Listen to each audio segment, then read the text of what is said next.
Vamos orar, né? Deus, nós precisamos, Senhor Pai, sempre pedir a Tua graça e a Tua misericórdia quando vamos meditar na Tua palavra. Nós sabemos, Senhor Pai, que os demônios sabem, Senhor Deus, profundamente a teologia, Senhor Deus, que está na Tua palavra, mas eles ainda são demônios mesmo assim.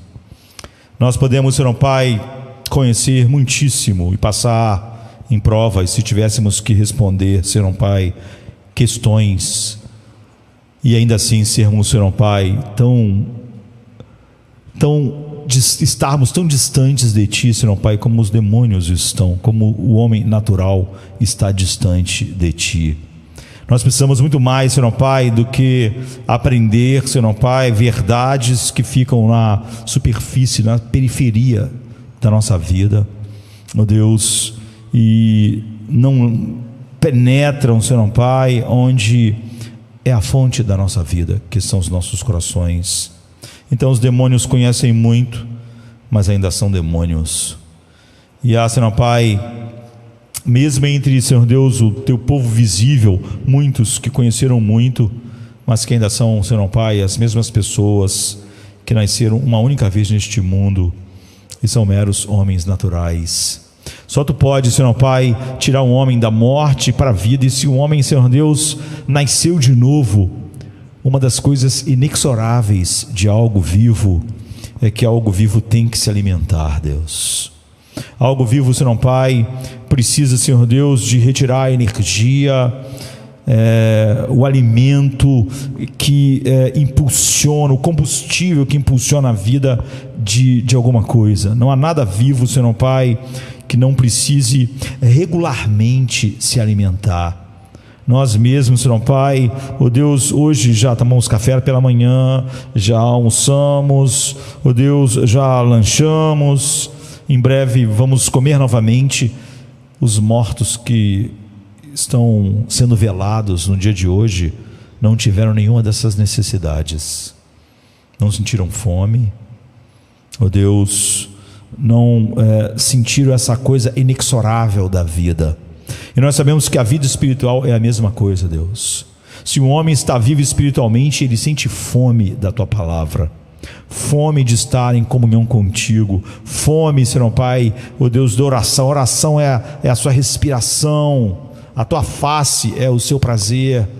Mas um homem morto espiritualmente, Senhor Deus, como as pessoas que estão sendo hoje veladas por seus parentes, ó Deus, não podem ser tocadas, ó Deus, seus parentes estão em volta chorando, mas o morto não está chorando, ele está morto para tudo, está morto para a tristeza daquelas pessoas que o amavam, está morto para o ar maravilhoso que enche os nossos pulmões, ele está morto para essa noite estrelada que nós temos, ele está morto para os cheiros, os sabores. E, Senhor Deus, o mundo inteiro é assim, e há tantas pessoas no meio da Tua igreja que estão mortas assim para os sabores, os cheiros, ó Deus, a fome, a comida, o pão.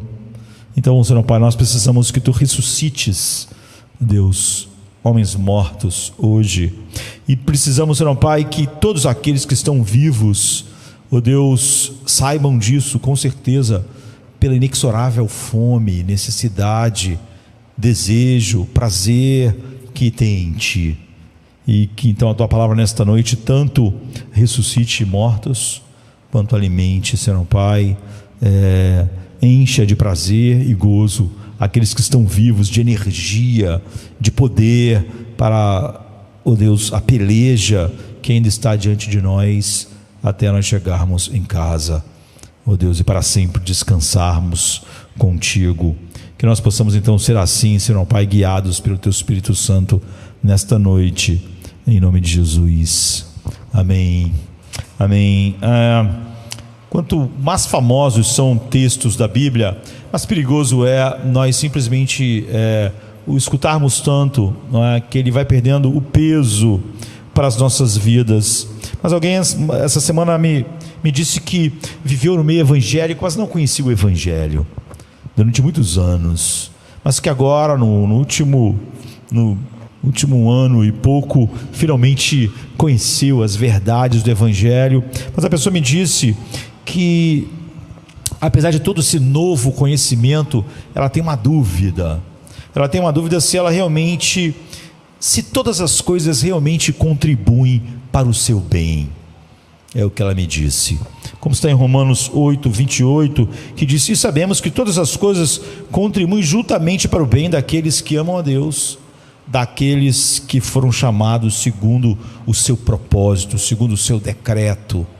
Então, a pessoa estava dizendo isso exatamente porque ela estava em dúvida se ela enxergava marcas que dizem que ela está entre esses que realmente amam a Deus e que foram chamados segundo o seu propósito. Por isso, esse texto tão maravilhoso e tão repetido, ela ficava em dúvida se todas as coisas contribuíam para o seu bem.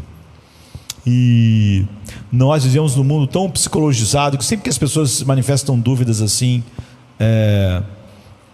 o primeiro impulso das pessoas, em qualquer situação, começa a dizer: não, lógico que as coisas contribuem para o seu bem, todas as coisas contribuem para o seu bem, é óbvio que você está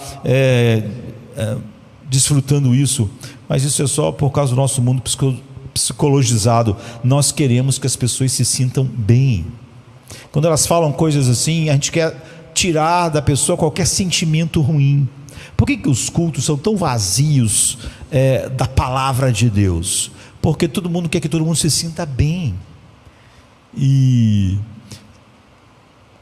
é óbvio que qualquer ideia humana faz as pessoas se sentirem bem, mas nem sempre a palavra de Deus faz isso com as pessoas. Então eu podia dizer para aquela pessoa simplesmente: olha, não pense assim, não é? Todas as coisas estão cooperando para o seu bem. É óbvio que você está preocupado à toa. Não fique assim, não se sinta assim, se sinta bem. Mas isso é porque nós nos interessamos muito pouco pela alma das pessoas. Então, há uma marca para nós sabermos se todas as coisas contribuem para o nosso bem. E eu falei para aquela pessoa que falaria a respeito disso, em vez de dar uma resposta curta por mensagem escrita rápida na internet. E a questão é: todas as coisas contribuem para o meu bem. Para quem as coisas contribuem para o bem? Que marca nós podemos ver em nossas próprias vidas para ficarmos em paz e não simplesmente nos autoconvencermos, ou alguém querendo simplesmente que a gente se sinta bem, diga que todas as coisas estão contribuindo para o nosso bem? Que marca, por exemplo, entre outras, mas uma fundamental, mostra que tudo coopera para o meu bem? Que coisa define que tudo coopera para o meu bem?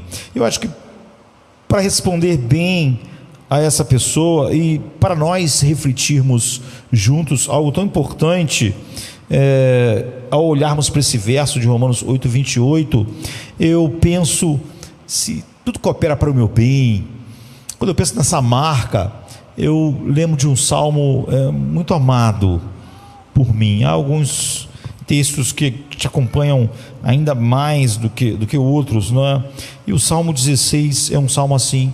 E eu acho que o Salmo 16, em vez de dar aquela resposta desse mundo psicologizado, que é que as pessoas se sintam bem, ele é extremamente sondador dos nossos corações. E ele diz para nós, com certeza, se tudo coopera para o nosso bem, se algo está ali no centro da nossa vida. E é terrível quando nós banalizamos textos tão maravilhosos como Romanos 8, 28. E Davi clama no Salmo 16, verso 1, ele clama a Deus, ele é uma oração, né, como grande parte dos salmos. E Davi está pedindo a Deus: Senhor, guarda-me. Ele está dizendo: me salve, Senhor, mantenha-me, me segure, Senhor, não me solte, me segure firme em tuas mãos. Eu me pergunto se você ora dessa maneira. Todo dia você ora dessa maneira: Senhor, me segure, me mantenha hoje, mantenha meus passos, me mantenha em suas mãos. Se você não orar dessa forma, eu diria que você não está pensando com clareza, você não está pensando como quem estivesse realmente vendo as coisas, como quem tivesse, o apóstolo Paulo disse que o Deus desse século cegou os homens.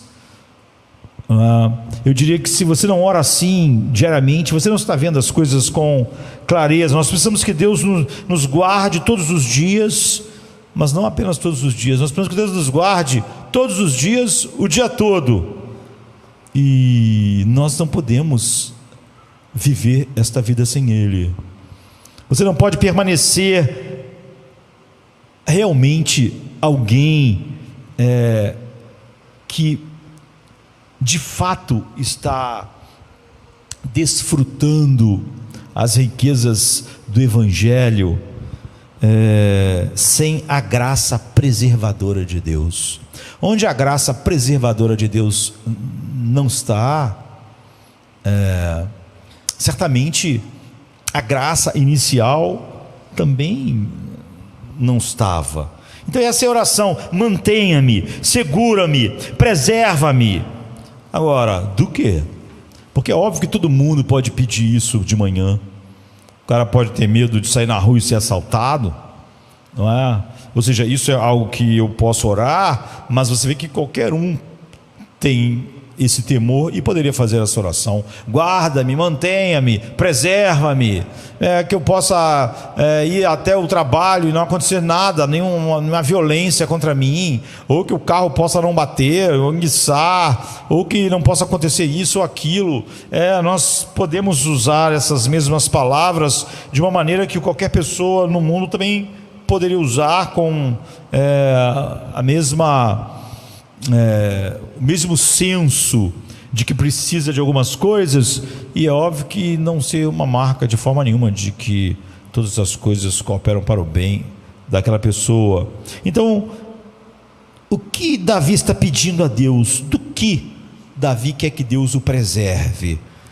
Isso vai se desenrolando nos Salmos, e a gente vai ver isso. No Salmo 2, ele diz assim: digo ao Senhor, tu és o meu Senhor, não tem outro bem além de ti. Então digo a Yahvé, não é? Tu és o meu Adonai, lá no original. Tu és o meu Senhor e tu és o meu bem. Aqui começa o desenho disso, porque ele diz: digo ao Senhor, tu és o meu Senhor, não tenho outro bem além de ti. Nós vimos que a pessoa lá em Romanos estava dizendo que ela tinha dúvida se todas as coisas cooperam para o seu bem. Aqui Davi está dizendo que Deus é o Senhor dele e Deus é o bem dele. Não possuo outro bem além de ti. Isto é, como meu Senhor, tu governas tudo, todo o bem que vem, e tu é o bem que vem. Como meu Senhor, tudo coopera para o meu bem, e tu é o meu bem. Tu é o bem para o qual todas as coisas cooperam, para eu te ter, eu te desfrutar, para que eu me deleite em ti. Tu és o Senhor que governa todas as coisas, opera, como Paulo está dizendo lá, para o meu bem. Mas só que aqui Davi está dizendo assim: tu é o Senhor que governas tudo para o meu bem, e tu és o meu bem. Eu não possuo outro bem além de ti. Então todas as coisas são operadas, tu és o meu Senhor, tu operas todas as coisas para eu ter a ti, que é o meu bem, porque eu não possuo outro. Então você vê que tudo coopera para o bem daqueles de quem o bem deles é Deus, e ele não possui outro bem senão o Senhor. Ele está dizendo, tu és o meu Senhor. Ele está dizendo no Salmo, eu tenho outras pessoas com autoridade sobre mim, tenho outras autoridades em minha vida, com as quais eu tenho que lidar e tenho que me conformar, não é? Filhos com pais, no nosso trabalho, autoridade espiritual. Eu tenho outras autoridades na minha vida, com as quais eu tenho que me conformar, mas nenhuma delas são meus senhores. Só tu és o meu Senhor. Nenhuma dessas autoridades realmente tem a autoridade final sobre a minha vida, meu coração, minha mente, minha fidelidade, meu ser. Tu és o meu Senhor, tu és a autoridade sobre todas as outras autoridades na minha vida. E se houver alguma autoridade, como eu estava dizendo, pai, mãe, e todas as autoridades em todas as áreas da nossa vida, se houver outra autoridade, ela só é autoridade porque recebe autoridade de ti, porque só tu és o meu Senhor, ninguém mais é. Eu me submeto a autoridades que são instituídas por ti, e tu és o meu bem. Eu não possuo outro bem além de ti. Se nós podemos cavar mais aqui, Davi é o rei, não é, de Israel. Ele está dizendo, eu tenho outros bens em minha vida. Eu tenho filhos, esposa, palácio, cavalos, carruagens, trono, coroa. Mas se eu não provar nada de ti em nenhuma dessas outras coisas, essas coisas não são bem para mim. Se tu não é o bem que perto de ti nenhum outro bem eu possuo, então essas coisas não são bens na minha vida. Você vê, todas as coisas cooperam para o meu bem quando Deus é o meu único bem. E todas as outras coisas que podem ser chamadas de bens, só são bens se eu provar algo de Deus nessas coisas, e nelas Deus for o bem final, e não elas, porque senão elas não são bem para mim. Não é bom, deve estar dizendo, se não houver nada de ti nessa outra coisa, eu não posso chamar isso de bem, porque eu não possuo nenhum outro bem além de ti. E as coisas que todo mundo chama de bem, eu posso chamar de bem se eu posso desfrutar de ti nisso, porque de fato eu não possuo outro bem além de ti. Para quem Deus é o bem assim, é que todas as coisas cooperam para o bem. Deus faz todas as coisas cooperarem para o meu bem, porque Ele é o meu bem. Se Ele não é o meu bem assim, é óbvio que Deus não está operando todas as coisas para o meu bem, porque todas as outras coisas não são bens. E se não me levam ao único bem para o qual Deus opera todas as coisas, então nada está cooperando para o meu bem na minha vida, nem as coisas que nós podíamos chamar de bens. Se eu não provar nada de ti em qualquer bem que esse mundo ofereça, ou que haja nesse mundo, nada é bom. Tu és o meu Senhor e tu és o meu bem.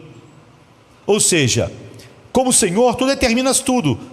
Tudo coopera para o bem, por quê? Por causa de Deus, Ele está ordenando tudo, como Senhor. E isso coopera para o meu bem, que és tu mesmo. E no verso 3 ele diz: quanto aos santos que há na terra, nós, aqueles a quem Deus chamou, eles são os excelentes, em quem está todo o meu prazer. É engraçado, né? Ele diz: Senhor, a razão pela qual, a gente podia dizer, eu comecei com o verso 2, né? Davi não escreveu em versos, mas dizendo: não tenho outro bem além de ti, é para que quando eu disser que todo o meu prazer está no teu povo santo, isso não se pareça idolatria, porque ele está dizendo: quanto aos santos da terra, eles são os excelentes, em quem está todo o meu prazer. Só tu és o meu bem, só tu és o meu deleite, eu não possuo outro bem. Então, como todo o meu prazer pode estar neles, de uma maneira que isso seja realidade? Ele está dizendo o seguinte: quando eu olho ao redor do mundo, quando eu olho para as pessoas, para a cultura, para a sociedade, e vejo pessoas que se deleitam acima de tudo em ti, e tu é o bem da vida delas, então elas são a minha alegria, porque elas se alegram somente em ti. Ou seja, eu tenho prazer neles, porque vejo neles prazer em ti, senão eu não teria prazer neles. Os santos da terra, neles está o meu prazer, porque o prazer deles está em ti. O meu prazer está neles por ver que tu preenche o coração deles como seu único bem. Essa é a razão de eu me deleitar, ter neles prazer, é só por causa de ti, que é o meu único bem. Então, não estou falando duas vezes entre os versos 2 e 3 e me contradizendo, dizendo que eu não possuo outro bem, ao mesmo tempo que digo que neles está todo o meu prazer, porque o meu prazer neles é somente porque eles têm todo o seu prazer em ti. Ou seja, eles têm a ti como o único bem do coração deles. Nessas pessoas está o meu prazer. Não tenho prazer em quem não tem a ti como o seu único bem. Não são o meu deleite, não importa quem sejam, se são inteligentes ou não, cultos ou ignorantes. Onde está o prazer deles? É o que define o meu deleite nas pessoas, meu prazer. Meu prazer só está em quem tem prazer em ti. O que me encanta, Davi está dizendo em sua oração, o que me encanta no seu povo é que tu és o deleite deles, é que eles podem dizer, como eu não possuo outro bem além de ti. Você vê, isso é muito diferente, porque muitas pessoas pensam que a igreja é uma questão simplesmente de quê? Amizade, companheirismo, convivência. Muitas pessoas convivem anos onde um falso ensino é pregado por causa dessas coisas. É um ambiente tão bom, tanto companheirismo, tanta amizade. Você vê que o prazer daquela pessoa, naquelas pessoas supostamente que seria o povo de Deus, não é por causa de Deus, é pela mesma razão que os homens se associam em grupos. Eles têm um prazer deles nas pessoas mesmo. Mas Davi, ele diz: meu prazer está neles, porque o prazer deles está em ti. Se deleitam em ti. Se não tivessem, eu não teria prazer neles. Mas quando um povo tem o seu deleite em ti, então eu me deleito neles ao ver o deleite que eles têm em ti, e em ti somente. Tu és o meu bem, eu não tenho nenhum bem além de ti, e se não há nada de ti neste povo, eu não quero nada com este povo. Se não há nada da tua verdade, se não é a paixão por ti que os move, que os faz se reunir, que os faz cantar, se são outras coisas, se é uma questão de companheirismo, de trabalhar junto para o bem do mundo, se são essas coisas, então eu não tenho prazer neles, porque o meu prazer neles, eu tenho prazer simplesmente num povo que tem a ti como seu único bem. Se não há nada de ti neste povo, eu não quero nada com este povo, não me deleito, não tenho prazer. E no verso 4, ele expande como todos aqueles que não têm Deus como seu único bem, não podem ficar sem um bem.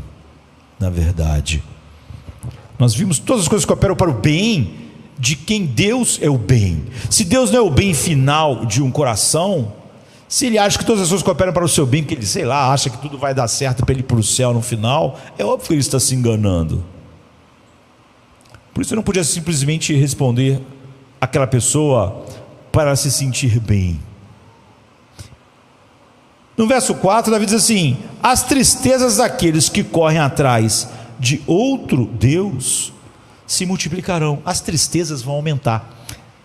Sabe como é um mundo assim, feliz? Nosso mundo é infeliz, não é? E as pessoas hoje em dia resolveram justificar a infelicidade do mundo. Não tem nada a ver com Deus. Os cristãos fazem a mesma coisa que o mundo, dizem a mesma coisa. Todo mundo está infeliz, não tem nada a ver com Deus.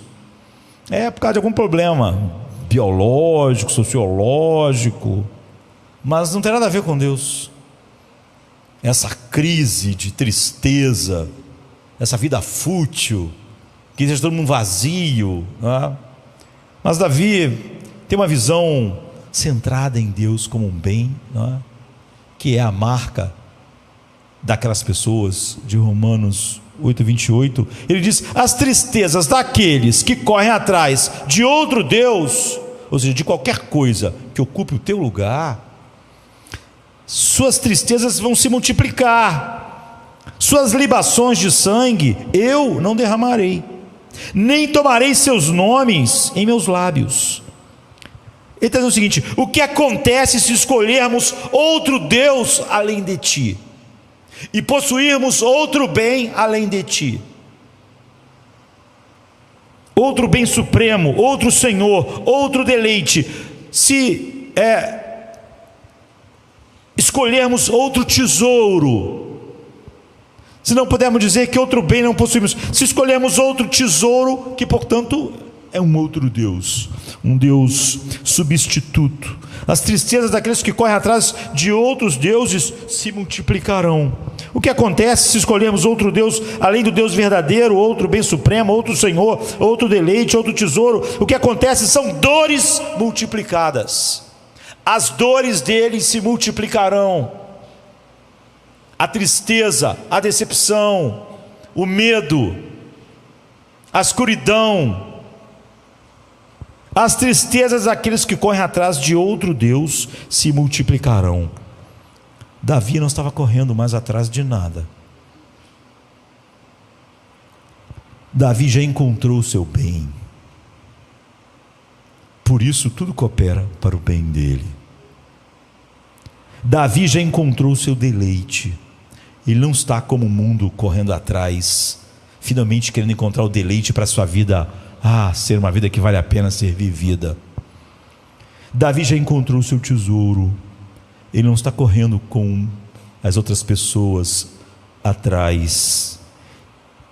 Ele não está mais em busca. A questão é: você está? Você acha que algum bem, alguma coisa boa vai ainda te dar a vida que você almeja? Você ainda está correndo atrás de outros deuses? Davi diz: eu não faço isso porque eu não possuo outro bem além de ti. Eu não corro atrás de mais nada, eu já tenho o bem, eu já tenho o deleite. A missão de Davi acabou.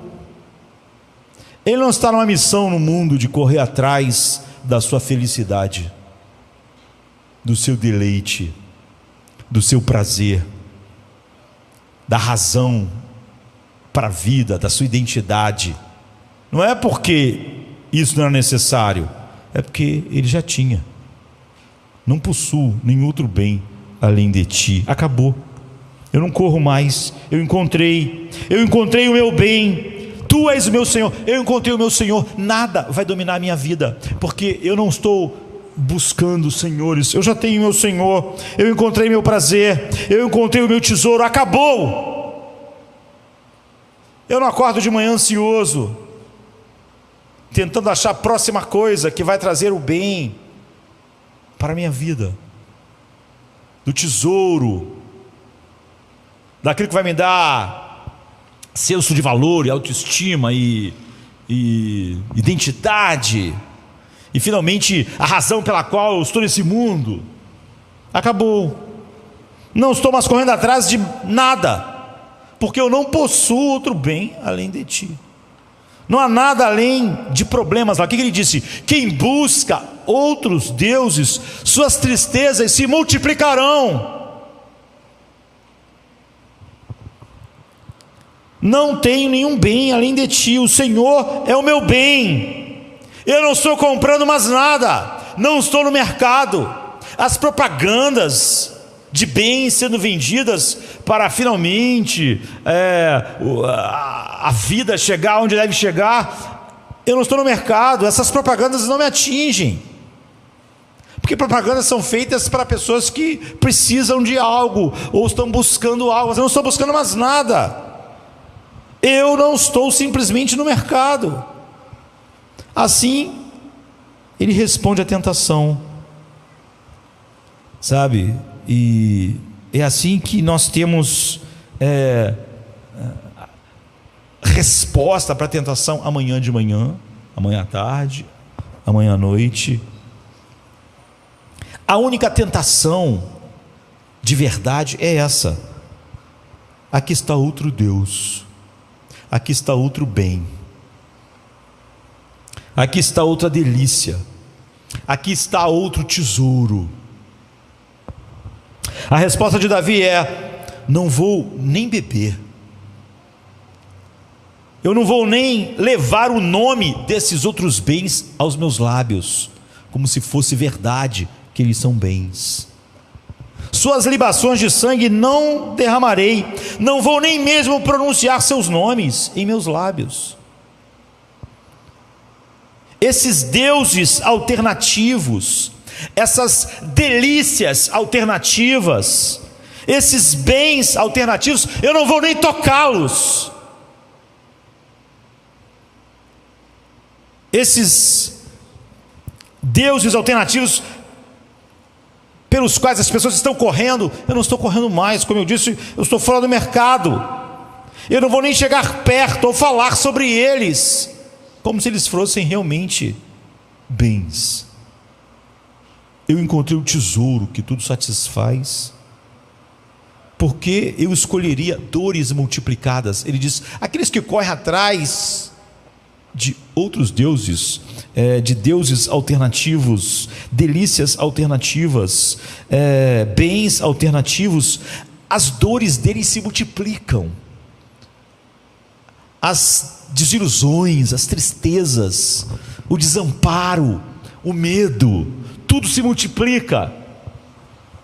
Porque eu escolheria dores multiplicadas. E o versículo 4 é do que Davi estava pedindo para ser preservado no verso 1. Você vê, realmente Deus era o bem de Davi. E quando você tem um bem, quando você achou o grande bem, essa oração ela vai fluir continuamente de ti. Do que ele está dizendo? Preserva-me, guarda-me, mantenha-me,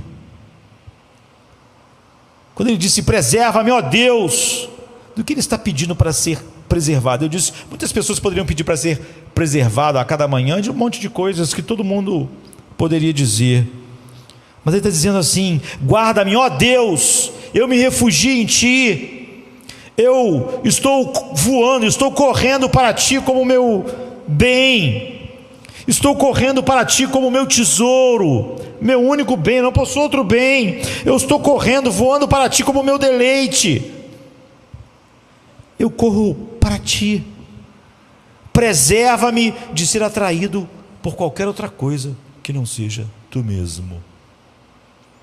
Quem achou Deus como seu bem, a única coisa que ele quer é que Deus o preserve de qualquer coisa que afaste ele desse bem. Ele não acha que nada mais é perigoso na vida, de fato, a não ser algo que pudesse afastá-lo do seu bem. Então ele quer ser preservado, ele quer ser guardado, ele quer que Deus opere todas as coisas para o seu bem, porque Deus é o seu bem. Preserva-me de ser atraído por qualquer desses deuses. Hoje, Deus. Por isso que eu disse que quem não faz essa oração diariamente não está conectado com a realidade, não é? Preserva-me de não estar satisfeito em Ti esta manhã, porque esse é o único perigo que eu posso correr no mundo. É se nesta manhã, amanhã, por exemplo, segunda-feira, eu não estiver satisfeito em Ti quando sair de casa para trabalhar, eu não estiver me deleitando em Ti,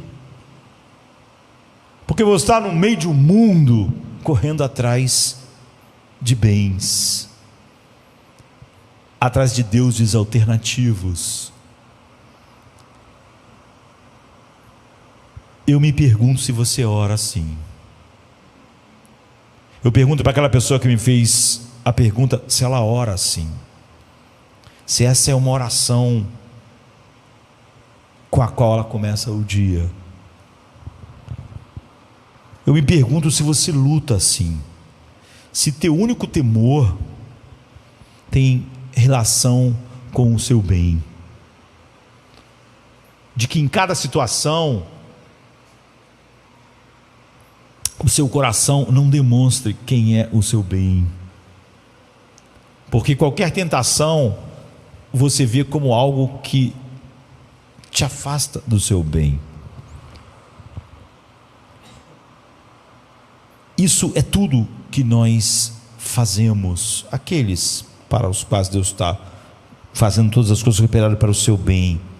Essa é a batalha da vida cristã. Eu tenho Deus como meu bem, e eu vivo num mundo que diz que tudo é um bem, menos Deus. Eu tenho Deus como minha paz, mas vivo no mundo correndo atrás da paz em todos os lugares que não é Deus. Eu tenho a palavra de Deus como o alimento da minha paz, mas existe 1000 ideias humanas falando sobre paz para mim. Essa é a batalha da vida cristã: ter Deus como nosso bem, ter Deus como nosso deleite, ter Deus como nosso tesouro. E o mundo está dizendo: não, há outras coisas. Ele diz: os homens correm atrás de outros deuses, e eu nem vou mencionar seus nomes na minha boca. Guarda-me até mesmo disso, que a tua satisfação na minha vida hoje, guarda-me, me guarde, me proteja, me segura, me segure, seja um refúgio para mim, o deleite em Ti, Tu ser o único bem. Então, o que há para fazer se não lutar? O versículo 4 é o que ele está implorando: guarda-me, ó Deus, não me deixe jamais ser atraído por outros deuses. O Salmo 90:14 está em meus lábios quase toda manhã. Eu acho que devia ser, Salmo 90:14, a nossa oração a cada manhã. Davi diz assim: satisfaz-me pela manhã com o teu amor leal. Essa é a sua oração constante. Deus, me satisfaz com o teu amor. Você vê que o Salmo diz assim: satisfaz-me pela manhã. Se você de manhã, quando acordar, estiver satisfeito com o amor de Deus, que chance tem o mundo?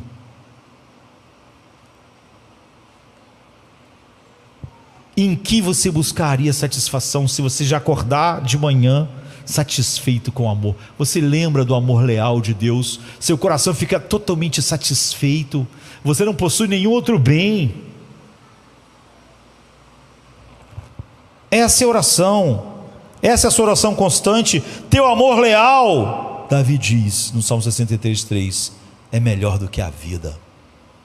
Satisfaz-me com teu amor leal. Salmo 90, no 63, teu amor leal é melhor do que a vida. Esse homem está seguro. Ele só está seguro porque Deus é o seu bem. E se de manhã ele estiver satisfeito, por que as pessoas estão correndo atrás de mil coisas e elas estão infelizes? Porque elas não estão satisfeitas, não é? Se elas acordassem de manhã e estivessem satisfeitas com o amor leal, você, quando acabou de comer, está satisfeito, você pode passar num lugar cheio de comida, cheio de coisa, você não está com fome, você está satisfeito. Mas se você sai faminto, a cada padaria que tu passa, a cada boteco, cada restaurante, tu tem a vontade de comer tudo, vai fazer compra, tu quer comprar todas as coisas, você está faminto. O Filho de Deus, ele está satisfeito. Você vê, não é que ele está ali preso, eu não vou correr atrás de outros deuses, não vou correr atrás de deuses alternativos, de significados alternativos, não, é porque ele está satisfeito. Satisfaz-me com o teu amor leal a cada manhã, ou teu amor leal é melhor do que a vida. Ou seja, ele está orando assim: não me deixe ficar mais satisfeito com qualquer coisa que não seja contigo, me faça tão satisfeito contigo que todas as coisas simplesmente não me façam correr nunca mais. Essa é a batalha de um coração para quem Deus é o seu bem. O versículo 1 então clama por preservação. O versículo 4 fala qual é o perigo. O perigo é eu não estar satisfeito em ti. O perigo é tu não ser o meu único bem. O perigo é tu não ser o meu único prazer. E no versículo 5 ele diz: o Senhor é a minha porção escolhida e o meu cálice, tu seguras a minha sorte nas tuas mãos. Sabe o Senhor que opera todas as coisas para o bem? Então, tu segura nas tuas mãos. E o verso 5 é virtualmente idêntico ao 2, que diz: digo ao Senhor, tu és o meu Senhor, não possuo outro bem além de ti. O 5 diz: tu tens a minha sorte em tuas mãos. Tu opera todas as coisas para o meu bem. Tu tens a sorte, a minha sorte nas tuas mãos, porque tu és o meu Senhor, e tu coopera todas as coisas para que tu sejas o meu único bem, e eu esteja satisfeito a cada manhã com o teu amor leal. E o Senhor é a minha porção escolhida. Você vê que é a mesma coisa com outras palavras. E a porção do meu cálice. Isso corresponde a eu não tenho outro bem além de ti, lá no verso 2. O 5 diz: tu és a minha herança, tu és a porção do meu cálice. Ou seja, tu é que satisfaz a minha vida. Pense nisso por um momento e veja se você concorda, não é? Se você vê quão maravilhoso é e o seu coração está em harmonia, concordante com o coração de Davi. O que significa que o Senhor detém a sorte de Davi? No verso seguinte, Davi se refere à sua herança. Quão linda é a minha herança, porque a herança dele, como o seu bem, é Deus. Ele vai dizer: as linhas de divisão da herança caíram em lugares maravilhosos. O verso 6 ele diz: tenho uma bela herança. As heranças eram frequentemente distribuídas por sorteio entre os membros da família e entre as tribos. Você pode ver isso em Números 26, 56, 33, 54, 36, 2, Josué 14, 12. Quando chegou ali em Canaã e aquela herança, então vamos fazer um sorteio. Para ninguém dizer: eu quero aquele pedaço, eu quero outro. Não, mas aquele eu também quero. Então, a sorte que seria lançada estava na mão de quem? Quem receberia qual herança? E Davi diz: tu tens a minha sorte em tuas mãos, tu opera todas as coisas, tu és o meu Senhor. Jeremias 13, 25 diz: esta é a sua sorte, a porção que eu lhe dei, declara o Senhor. Ainda temos a frase hoje, por causa disso, minha sorte da vida. As pessoas dizem assim: a minha sorte da vida não foi nada boa. Quando elas estão dizendo isso, elas não estão falando mais sobre quantos acres ela recebeu ou não recebeu. Ela quer dizer que sua situação, suas circunstâncias não foram boas. A minha sorte na vida não foi grande coisa. Vem disso. Isso é o que Deus mantém. Davi está dizendo o seguinte: tu decides minha fortuna, minha porção, minha herança. Tu operas, tu detém em tuas mãos, tu definiste minhas circunstâncias, tu definistes meu lugar de nascimento, meus tempos, minha herança. Tu governas a minha vida, ou, como ele disse, resumido, tu és o meu Senhor. O que é o mesmo que dizer repetir o verso 2, que eu disse: tu és o meu Senhor. Significa que ser o Senhor da minha vida, tu governas a minha vida, tu segura a minha sorte, tu distribui a minha herança, eu estou em tuas mãos, e tu és a minha herança. Ou seja, tu escolhes a minha herança, e tu és a minha herança. Tu és a porção do meu cálice. Versículo 5 corresponde ao 2, ele dizendo: tu és o meu bem, não possuo, tu és o meu Senhor, não possuo outro bem além de ti. Então o Salmo 16,6 simplesmente explica a natureza dessa sorte, entre aspas, de Davi. Qual é a parte dele? A parte que lhe coube. Ele diz: as linhas caíram para mim em lugares agradáveis. Na verdade, eu tenho uma linda herança. As linhas, os limites da minha vida que Deus me deu são lindos. Meu futuro com Deus, minha herança é uma bela herança. Deus define a minha sorte e a minha herança, e Ele é a minha sorte e a minha herança. Deus, como Senhor, operou tudo para o meu bem, e Ele é o meu bem. Agora, se a gente recuar dos versos 1 e 6 e perguntar qual é a principal coisa que Davi está dizendo nesses versículos, a resposta é nas palavras do versículo 2: tu és o meu Senhor, tu és o meu bem. Ou, se a gente quiser ver a resposta no versículo 5, Deus tem a minha sorte, Deus é a minha sorte. Portanto, Deus só opera coisas para o meu bem se Deus é o meu bem. Deus tem a minha sorte em suas mãos, e Ele mesmo é minha sorte. Ele define a minha herança, e Ele mesmo é a minha herança. Então, quão linda é a minha herança! Como as minhas linhas da minha herança caíram em lugares maravilhosos.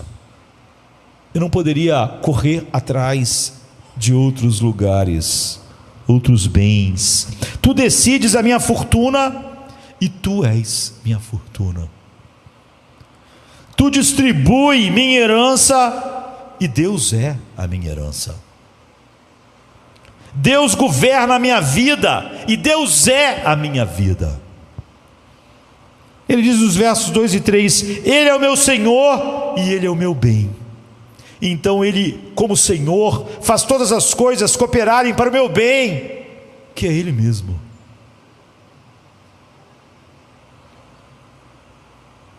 Ou seja, Deus opera todas as coisas na vida de Paulo, e ele está na cadeia, e ele tem mais de Deus. Portanto, tudo foi feito para ele ter mais, para o seu bem final e durante a vida. Ele pode dizer que tudo está cooperando para o seu bem, não que todas as coisas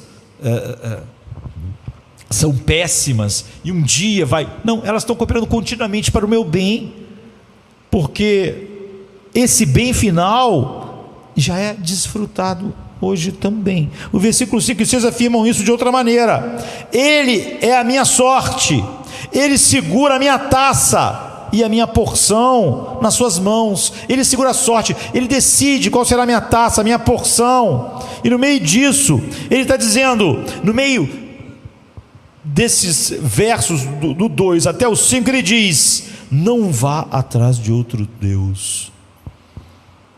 Como você poderia escolher outro Deus? Como poderia ter outro bem? Como poderia desejar outra herança? Como poderia ainda estar no mercado da satisfação? Eu, Davi está dizendo, acordo de manhã e digo: satisfaça-me com o teu amor leal. Ou o teu amor, no Salmo 63, é melhor, o teu amor leal é melhor do que a vida.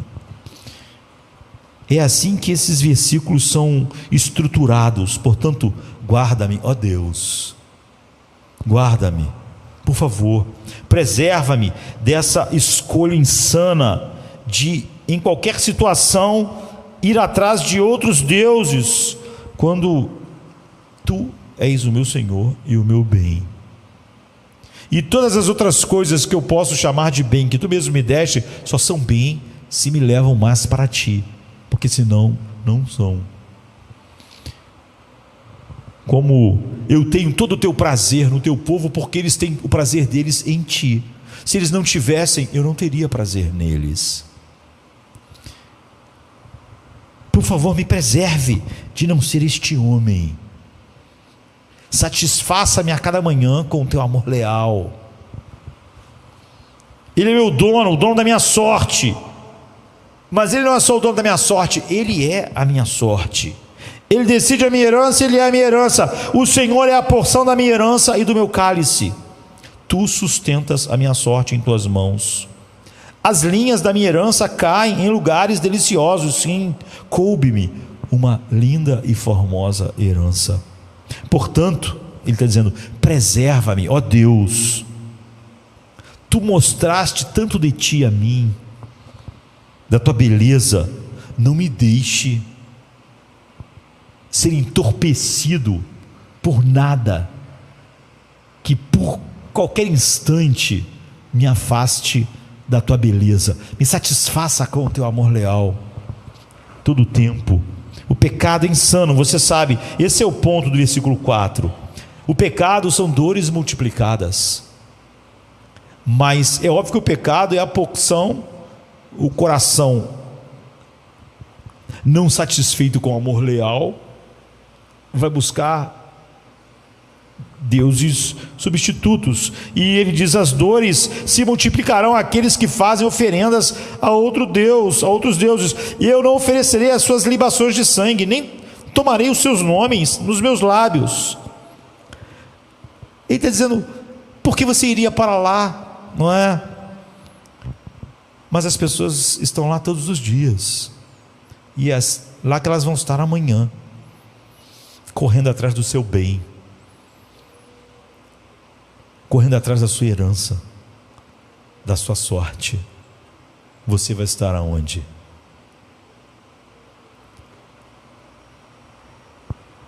Quando ele se volta agora, no verso 17, no verso 7 aqui, ele diz algo que caracteriza o coração para o qual Deus é o bem, e é óbvio que Ele está operando todas as coisas para o bem, que é Ele mesmo.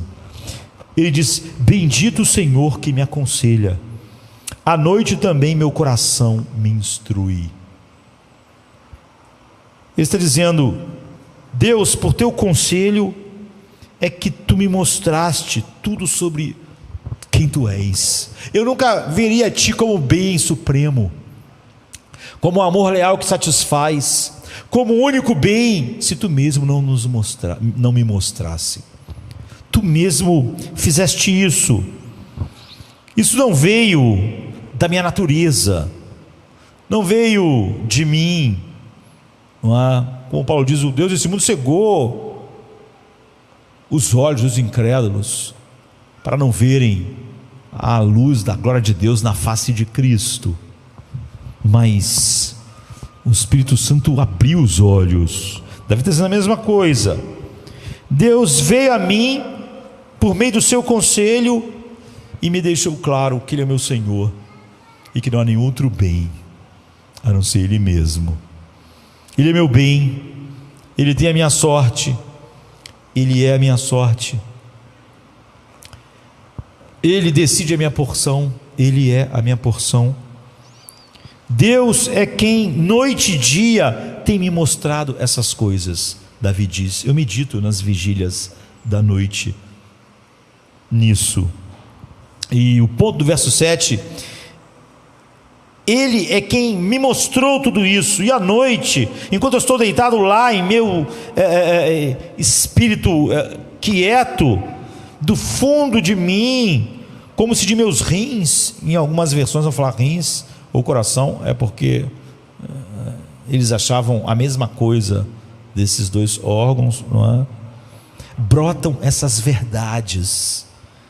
Deus mantém minha vida, Deus é minha vida. Davi diz: nas vigílias da noite eu penso, Deus controla tudo como Senhor para o meu bem, e Ele é o meu bem. Deus é que decide a minha herança, e Ele é a minha herança. Deus é que enche o meu cálice, e Ele é a porção do meu cálice. Eu me pergunto a todos nós, não é? Aqui hoje, cristão, filho de Deus, filha de Deus, o que o seu coração te diz de noite, quando você está deitado na cama, enquanto não dorme? O que ele te diz? O que o coração diz durante a noite ao nosso coração, quando estamos sozinhos, com a nossa cabeça num travesseiro? Decide muito como vai ser nosso dia no outro dia, não é? O que ele te diz, teu coração? Ele está com fome de quê? O teu coração está te dizendo: você não possui outro bem, você tem uma linda herança, Deus tem a sua sorte em suas mãos, Ele é a sua sorte. Deus, como Senhor, opera tudo para o seu bem, e Ele é o seu bem. Teu coração te diz, quando você está deitado, Deus decide a sua herança, Ele é a sua herança. Quão linda é a sua herança! E se você é o filho de Deus, uma das coisas que seu coração lhe diz, quando você está com a cabeça no travesseiro, mas que também a gente vai te dizer às 10 da manhã do outro dia, às 3 da tarde, Deus é a minha vida, Deus guarda a minha vida, e Ele é a minha vida. Ele segura em suas mãos a minha herança, e Ele é a minha herança. Quando você olha para o seu dia para trás, você diz: eu não fiz meu coração bater nas últimas 3 horas. Tu fizeste.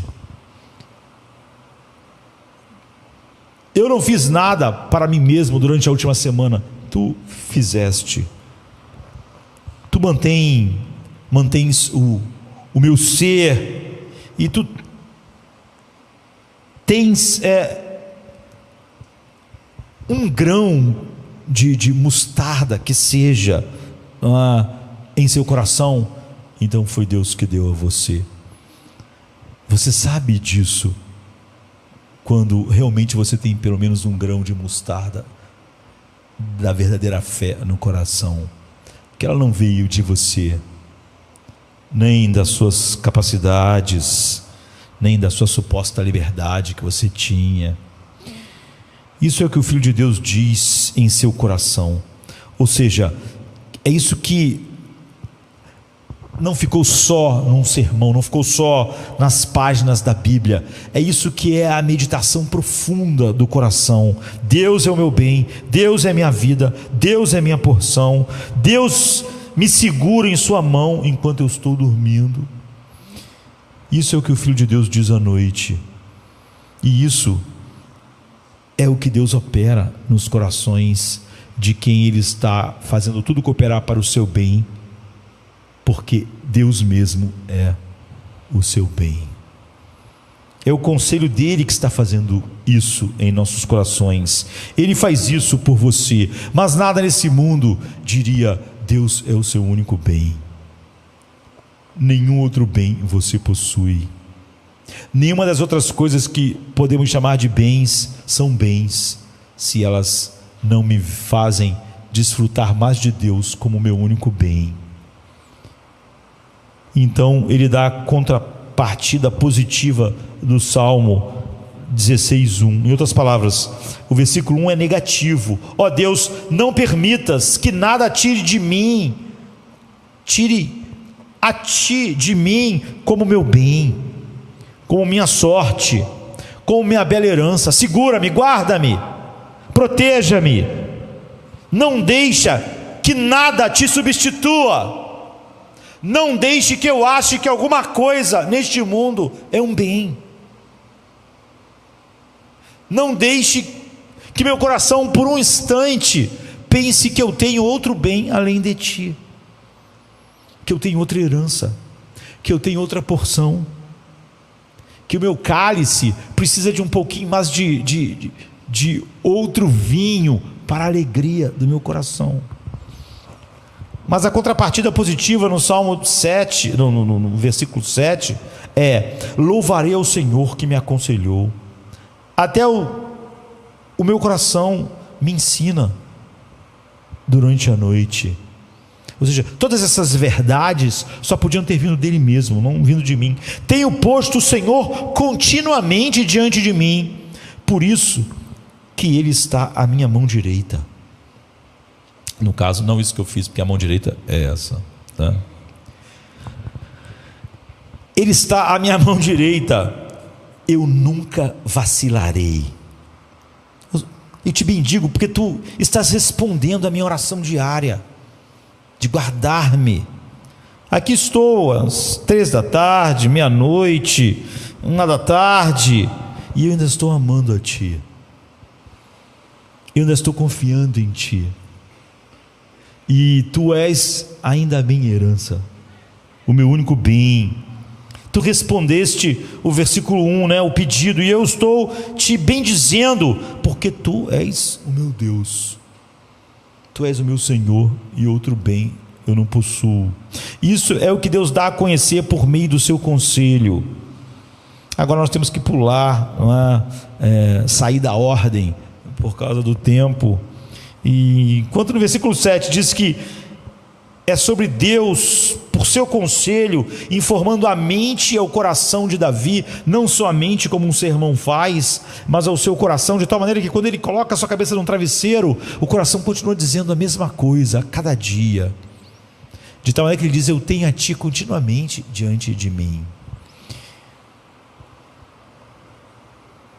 tornar conhecido, não é? O versículo 11 continua o pensamento de que Deus dá a conhecer a Davi, isso é, o seu conselho. O versículo 11 é tão bom quanto é possível uma coisa ser boa. Na verdade, nada pode ser melhor do que o verso 11, porque diz assim: tu me fazes conhecer o caminho da vida, na tua presença há plenitude de alegria, e a tua mão direita há prazeres para sempre.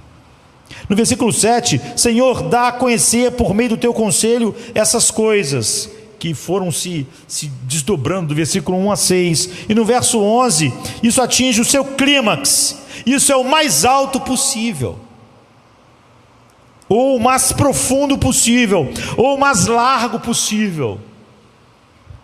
Quando você lê o Salmo 16, verso 11, você não quer dizer, bem, não é de admirar que no Salmo 16, 2, Davi diga, eu não tenho outro bem além de ti.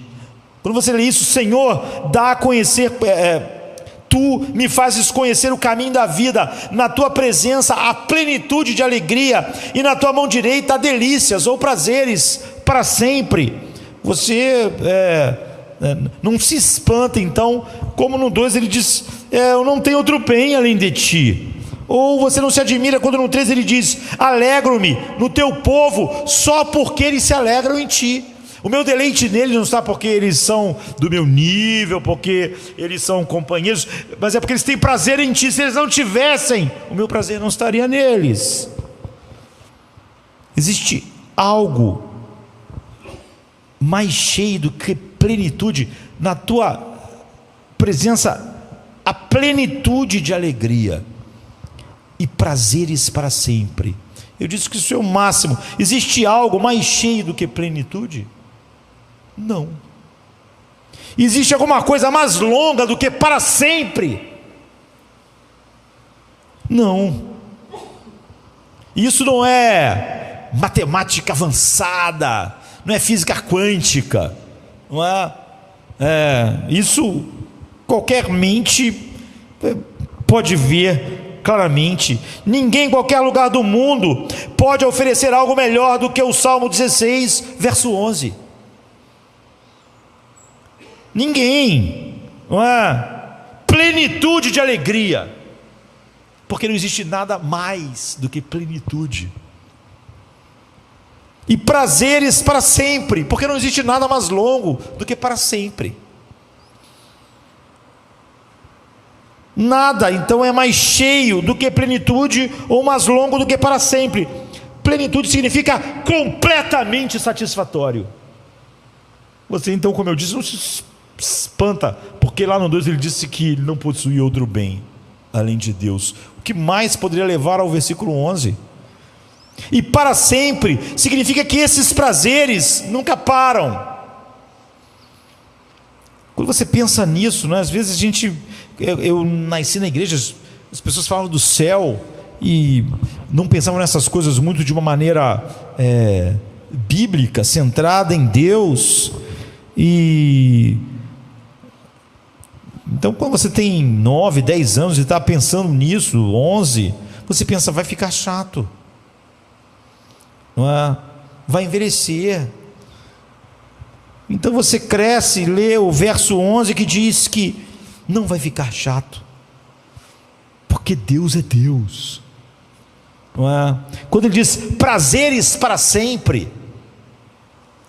não significa que eles se sintam bem por cerca de 1000 anos e depois não se sintam tão bem, ou não tão bem quanto antes.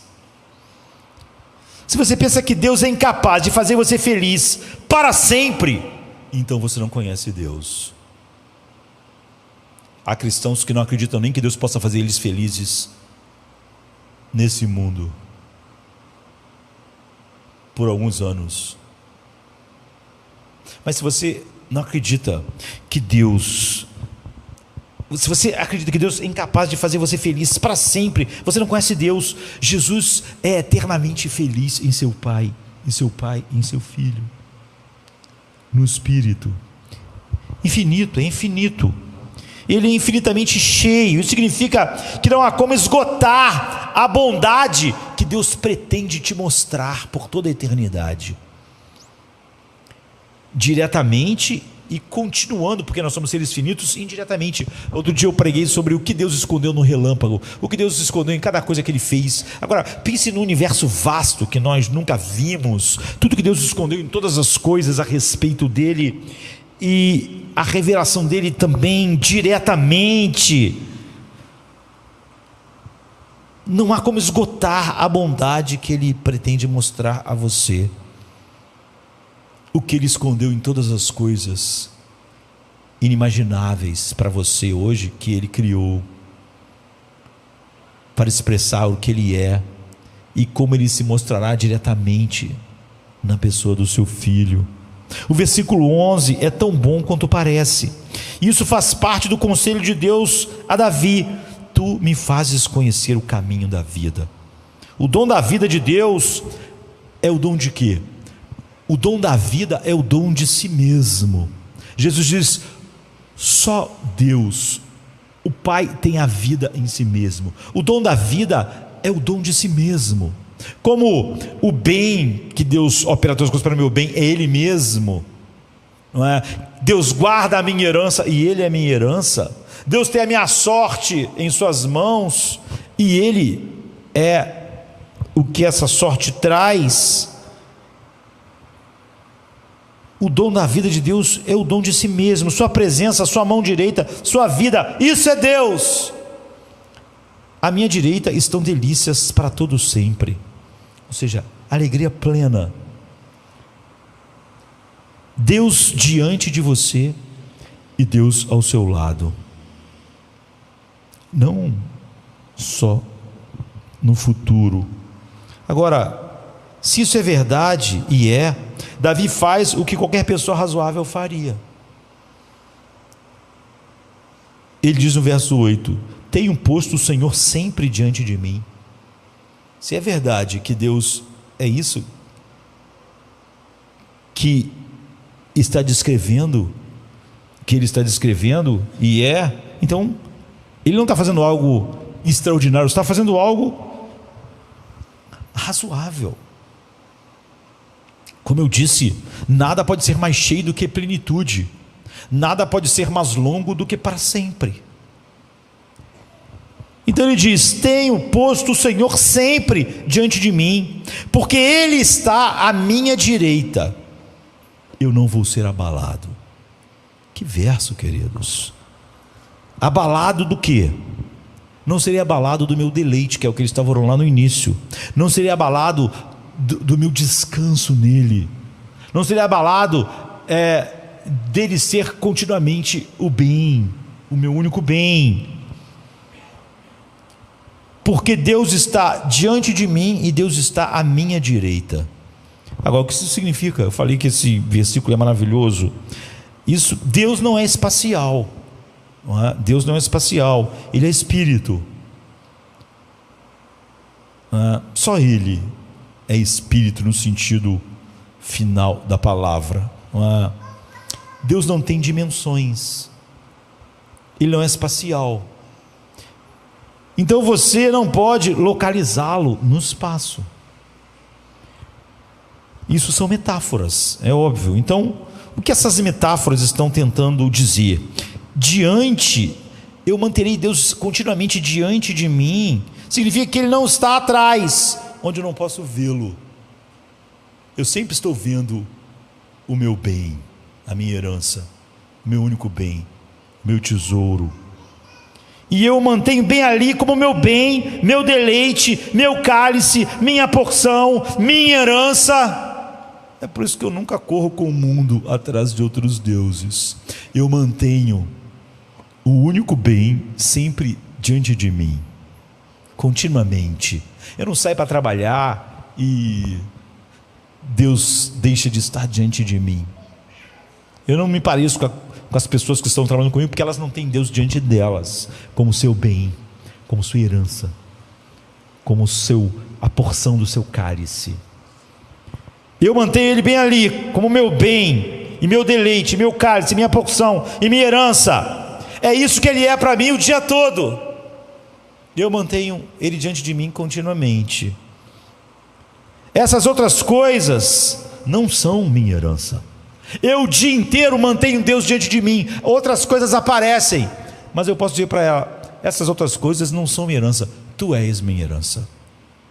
Essas outras coisas que estão indo embora, aquele rio, como eu estava dizendo no início, né? Aquele rio temporário que secou, não é o meu bem, não possuo outro bem além de ti. Ele está sempre visível, Deus, como sua herança, como seu bem, como a porção do seu cálice, como sua delícia. Ele está sempre visível por sua palavra, em sua mente, pregando para você a realidade de quem Deus é. Agora, o que significa eu mantenho Ele sempre diante de mim e à minha direita? É a mão certa, não é a direita. Você vê que a Bíblia diz: Cristo está à direita do Pai. Está falando a mesma coisa, não à esquerda. Nós sabemos, ele dirá aos que estão à esquerda. O que é então direita? Quem estiver à direita vai ouvir: vinde benditos. Mas aqui Davi está dizendo: Deus está sempre à minha direita. Você vê que ele mantém Deus diante dele o dia inteiro, continuamente, como seu bem, como sua herança, seu único bem, a porção do seu cálice. Mas ele também mantém Deus à sua direita. Eu mantenho a ti conscientemente na minha mente, no lugar final de honra, porque é isso que a direita quer dizer. Jesus está à direita de Deus porque Deus dá toda a honra a Cristo. Quando Davi diz: tu estás à minha direita, ele está dizendo: eu te dou a honra todo o tempo, como meu único bem, meu único tesouro. Tu estás à minha direita, nada ocupa a minha direita, nada fica à minha direita, como Jesus está à direita do Pai. Então, Deus, tu estás à minha direita, nada ocupa o lugar de honra na minha vida, nada será honrado a não ser a ti, só tu está à minha direita. É assim que você passa seus dias, é assim que você vive a vida cristã. Deus está à sua direita. Quando você está você não luta por uma carreira que tira Deus da sua direita. Você não luta por nada nessa vida, ou tenta pegar nada nessa vida que ocupe a honra. Deus está sempre à direita. Qualquer coisa que ofenda a honra dele, você não vê como algo bom. Nada está à sua direita, só Ele. Como Deus não pode ver nada de bom que não honre o seu Filho, que está à sua direita. Você vai se levantar amanhã de manhã e você vai colocá-lo bem ali, diante de ti. Você vai estar continuamente diante de mim como meu tesouro, minha única herança, meu cálice, a porção do meu cálice, meu único bem. E tu vais estar à minha direita durante todo o dia, como o único que recebe a honra, o único digno de honra. E você vai estender a mão, tomá-lo e mantê-lo ali mesmo, na única posição preciosa, final da sua vida, à sua direita. É assim que Davi diz que viveria. Deus estaria sempre diante dele como o seu tesouro, a porção do seu cálice e o seu único bem.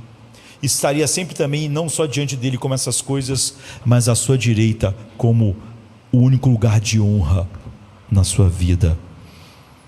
É assim que você vive. Se conhece o versículo 11, que diz: tu me mostras o caminho da vida, não é? Em ti há alegrias, a plenitude de alegria e delícias perpetuamente. Como eu disse, nada pode ser mais cheio do que plenitude de alegria, não falta nada, e nada pode ser mais longo do que para sempre. E quando você vive assim, com Deus diante de você e Deus à sua direita, você teve a resposta à oração: preserva-me, guarda-me, Se Deus começa a desaparecer da sua frente, e começa a aparecer na sua frente como o teu bem, seu único bem, ou aquilo que vai dar, começa a aparecer um diploma, começa a aparecer um carro novo, começa a aparecer algum relacionamento, ou algum outro tesouro, algo que está começando a ser mais precioso para você do que Deus, então o versículo 1 não está acontecendo na sua vida, aquele guarda-me. O clamor é: mantenha-me sempre eu mantendo tu diante de mim e tu à minha direita, tu como meu tesouro, meu único bem, e tu como a minha honra. Quando alguma coisa aparece à sua direita e você acha que a sua honra, o que merece honra, é outra coisa que não Deus, então, quando Deus começa a desaparecer da tua direita e outra coisa começa a ocupar, você pode dizer que não, mas você está correndo atrás de outros deuses. É o que ele está dizendo. E agora nós chegamos ao versículo 9 para acabar com essa confiança de que ele nunca vai ser abalado, de que Deus sempre será para ele o seu tesouro, o seu único bem, e sempre Deus terá honra, sempre.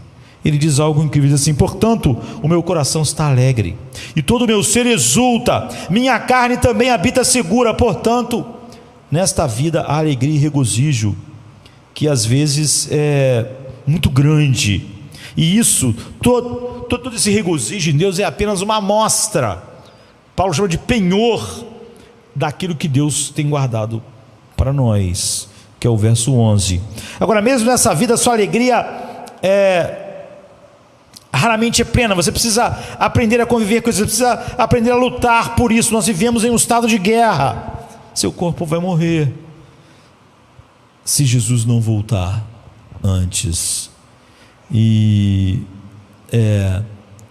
quando todas as coisas começarem a decair, você precisa estar orando como Davi: guarda-me, porque você pode descobrir que outras coisas estavam à tua frente e à tua direita. Pouco antes de morrer, Paulo disse: combati o bom combate, acabei a carreira e guardei a fé. Não é? Ou seja, não há nenhuma expectativa de o combate terminar antes da nossa morte. E o combate é esse, é o combate de Davi, não é? Até o fim. Se eu viver mais anos ou não, se eu chegar a ficar mais velho ou não, até não respirar mais, não haverá trégua.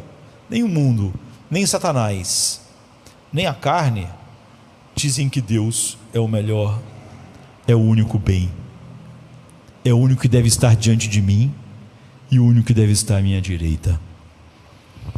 Então nós vamos continuar.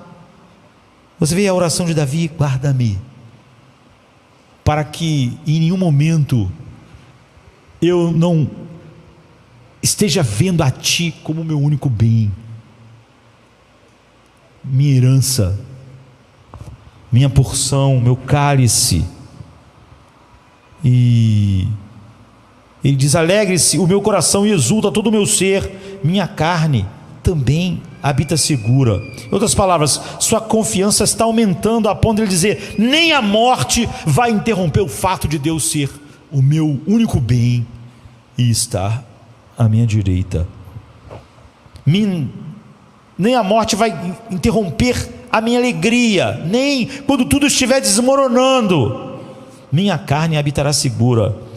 A gente pode querer dizer assim para Davi aqui: pô, Davi, você não é Deus, você vai morrer e vão colocar você num buraco e você vai apodrecer e sua carne vai apodrecer no chão. Do que você está falando? E Davi dá a explicação de cair o queixo no verso 10: pois tu, ó Deus, não abandonarás a minha alma no Sheol.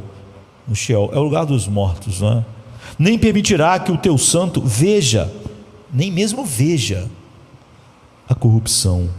Mas Davi, você vai dizer, há uma cova esperando você. Cada pessoa que morre é jogada nessa cova, e nessa cova você decai, você se decompõe, você vê a corrupção. E é bem nesse ponto que Pedro em Atos 2 e Paulo em Atos 13 leem o versículo 10 e dizem para nós: é o Messias. É sobre ele que Davi está dizendo: este é Jesus Cristo, cuja carne não experimentou a corrupção. Como eles viram isso? Ouça Pedro em Atos 2, 29 a 32. Rapidamente, há duas etapas incríveis aqui, porque Pedro, ele diz algo incrível. Ele não diz apenas que este é Jesus, ele diz por que é Jesus. Ele acabou de citar, pregando o seu primeiro sermão, o Salmo 16, que a gente está vendo, versículo 8 e 10. Tenho posto o Senhor continuamente diante de mim, por isso que Ele está à minha mão direita, nunca vacilarei. Portanto está alegre o meu coração e se regozija a minha glória. Também a minha carne repousará segura, pois não deixarás a minha alma no inferno, ou no Sheol, no lugar dos mortos. Não é no inferno no sentido da condenação, então, usa a palavra só como o lugar dos mortos, não é? Nem permitirá que o teu santo veja a corrupção. Agora ele explica para a multidão judaica a quem ele está ensinando que Jesus é o verdadeiro Messias. Ele diz: irmãos, posso dizer a vocês com confiança sobre o patriarca Davi, que fez essa oração, que ele morreu e ele foi sepultado, e o seu túmulo está conosco até hoje. Sendo portanto um profeta, e sabendo que Deus havia jurado a ele que colocaria um dos seus descendentes em seu trono. Peraí, o que Pedro está dizendo, né? Por que ele está dizendo isso? O que ele está se referindo?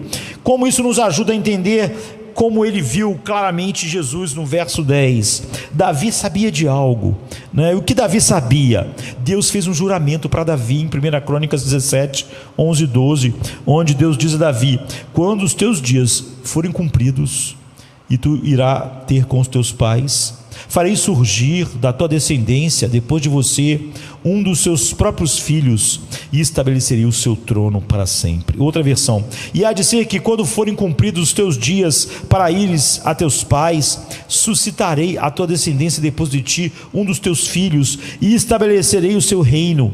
Este me edificará a casa, e eu confirmarei o seu trono para todo sempre. Davi sabia disso. Ele sabia: eu não sou o Messias, eu sou Davi, e um filho de Davi está chegando, e a diferença entre mim e ele é que ele reina para sempre. Eu vou decair, eu verei a corrupção, mas ele não verá a corrupção, sequer verá.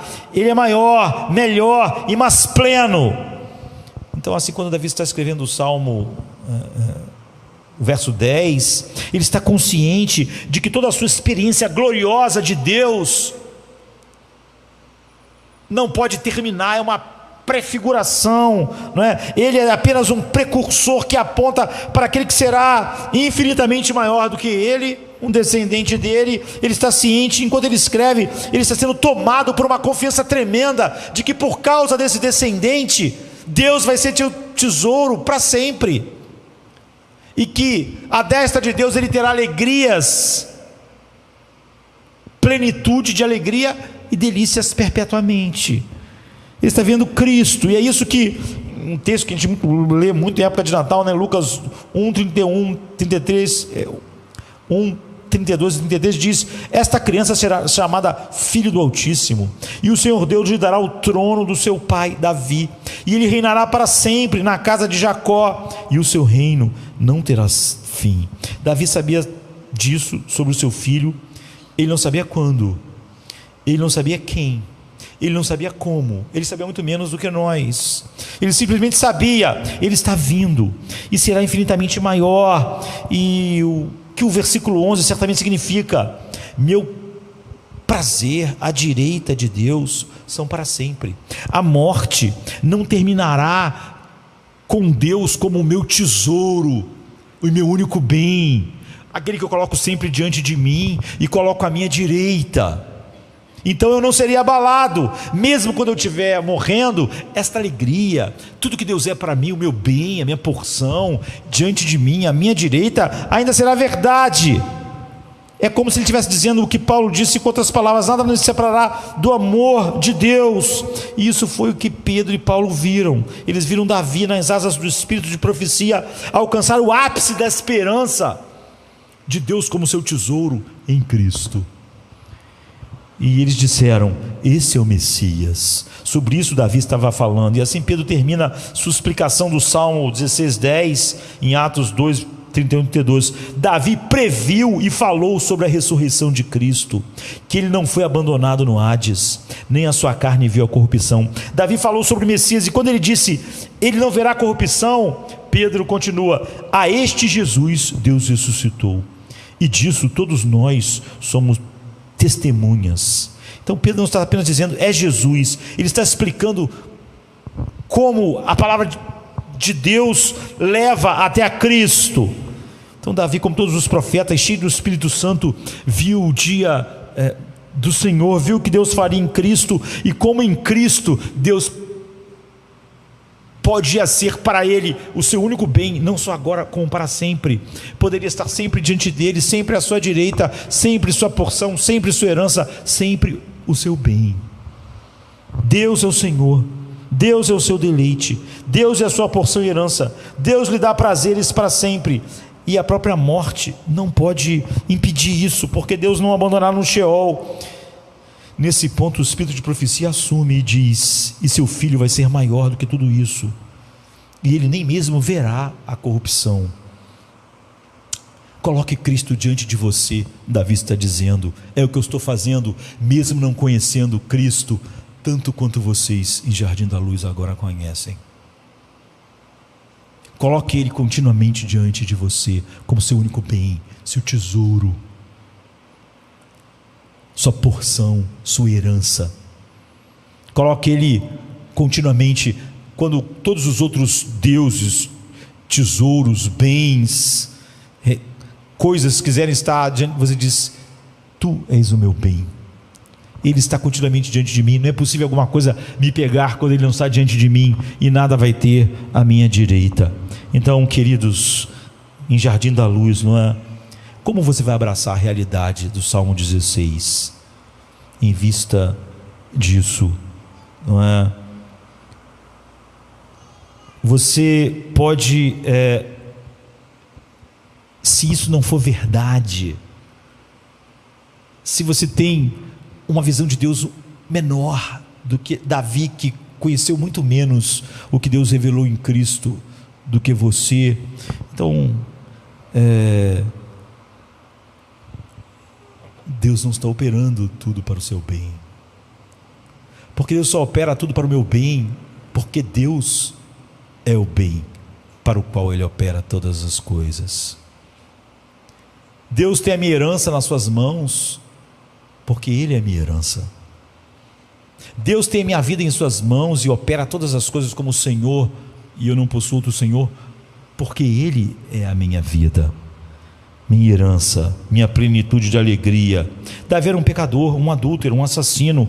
Como ele podia reivindicar essas coisas? Como nós poderíamos fazer? A resposta é que este filho de Davi comprou Deus como meu único bem, Deus como minha herança, Deus como a porção do meu cálice. Ele que venceu a morte, que a morte não pôde tocar. Os pecados de Davi foram cobertos pelo sangue dele. Meus pecados são cobertos pelo sangue dele. Portanto, Deus não é só o meu bem, meu único bem agora, mas para sempre. À sua destra realmente há alegria, plenitude de alegria, e nada pode ser mais cheio do que plenitude e prazeres perpetuamente. Nada pode ser mais longo do que perpetuamente, do que para sempre. É disso que Davi estava dizendo. Essa é a oração de Davi. Não deixa em nenhum momento, Deus, guarda-me, perder a visão e o desfrute de Ti, colocando Cristo diante de mim como o único bem, o único tesouro, e à minha direita como o único a receber a honra em minha vida. Nada mais ocupando isso. Quando Jesus começa desaparecer diante de nós, como eu disse, aparecer um carro, um diploma, um relacionamento, alguma coisa. Queridos, é um sinal terrível. Quando alguma coisa começa a surgir à minha direita, como lugar de honra, que não é Ele, então algo terrível está sendo dito. Deus não está operando nada para o bem daqueles que Ele não é o bem. E Deus não está operando a minha sorte se Ele mesmo não é minha sorte, porque não existe delícias e sortes fora de Deus. Ele é a porção do meu cálice, Ele é a minha linda herança. Deus opera todas as coisas para o bem daqueles que Ele fez Ele ser o bem, Ele ser o único bem da sua vida. Vamos ficar de pé, vamos orar. Venha se cansado estás, e eu descanso darei.